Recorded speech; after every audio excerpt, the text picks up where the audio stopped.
Em nome do Pai, do Filho e do Espírito Santo. Amém. Louvado seja o nosso Senhor Jesus Cristo. Querido irmão, querida irmã, nos reunimos neste 8º domingo do tempo comum para ouvir a palavra do Senhor.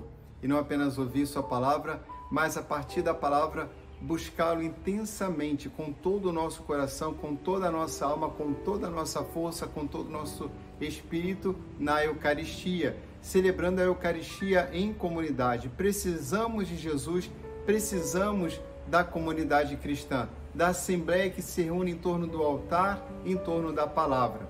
Hoje o Evangelho vai nos trazer, nas palavras de Jesus, um questionamento muito interessante.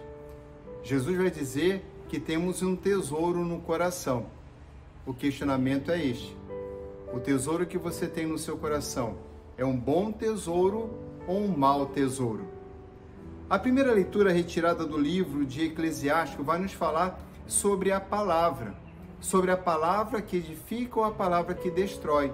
A palavra nos diz quem o ser humano é. Também nos diz aqui o autor deste livro Eclesiástico uma forma muito tranquila e muito objetiva de refletir. Ele nos leva a pensar na peneira, que deixa o refúgio, a sujeira aparecer, fala do fruto, que mostra que tipo de árvore nós temos, e também fala do vaso.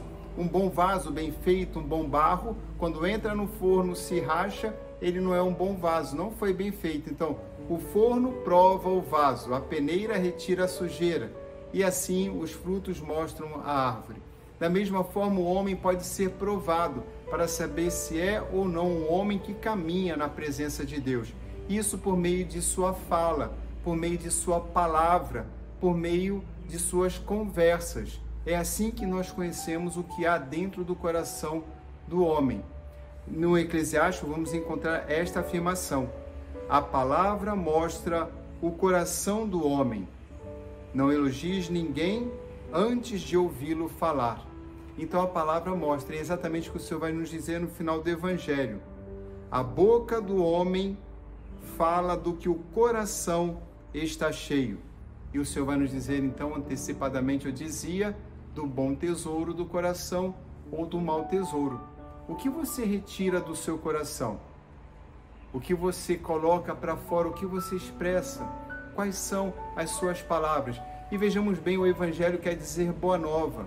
Nas suas palavras, em todas as situações e circunstâncias, você tem essa escuta do Espírito para, movido pelo Espírito também, poder anunciar a boa notícia, que a morte foi vencida e que foi o Senhor que venceu a morte e por meio de sua vitória, Ele também nos concedeu esta vitória?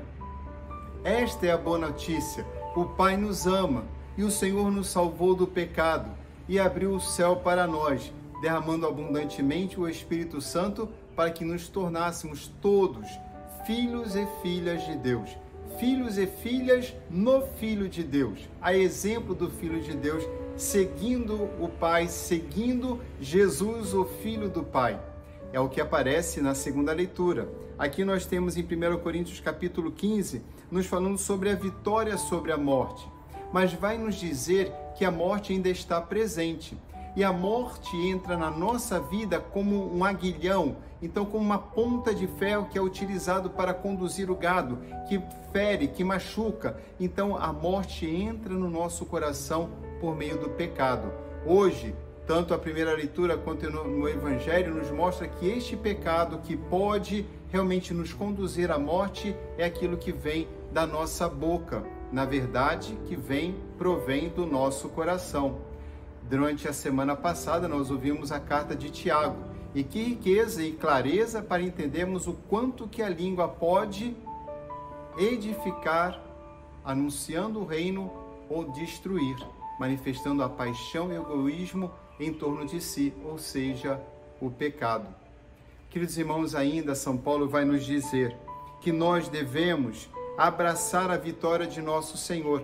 São Paulo vai nos dizer ainda que nós devemos ser firmes, inabaláveis e nos empenharmos a vencer. Especificamente hoje podemos pensar este pecado que vem do coração e se manifesta em nossas palavras. Se nós pudéssemos aprofundar e tornar uma coisa ainda mais delicada, não apenas nossas palavras, mas também nossos pensamentos. Pensamentos geram sentimentos. Ideias, crenças, eles disponibilizam todo o nosso corpo para os sentimentos. E esses sentimentos, eles podem já expressar a destruição da nossa vida, da nossa alma, do nosso corpo, porque os pensamentos gerando os sentimentos nos arrastam para o declive, nos levam para baixo, nos retiram da comunhão com Deus. Os sentimentos não são ruins, eles apenas nos mostram que nós estamos com a cabeça, ou melhor, não o pensamento, mas o coração no lugar errado. O nosso coração não está em Deus.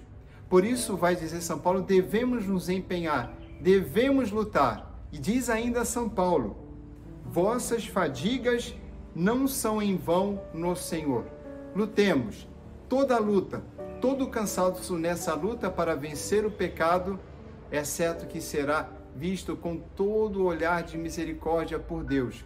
É Ele que nos concede a força, mas deseja que participemos todos do caminho da salvação. O Senhor quer nos salvar conosco. É Ele que nos dá a salvação, mas deseja ver o desejo de cada coração, o desejo de cada filho e filha de estar para sempre com Ele, já a partir aqui da vida terrestre, já começando na vida terrestre, a vida eterna. O Senhor esteja convosco. Abençoe-vos o Deus Todo-Poderoso, Pai, Filho e Espírito Santo. Amém. Como é bom agradecermos ao Senhor.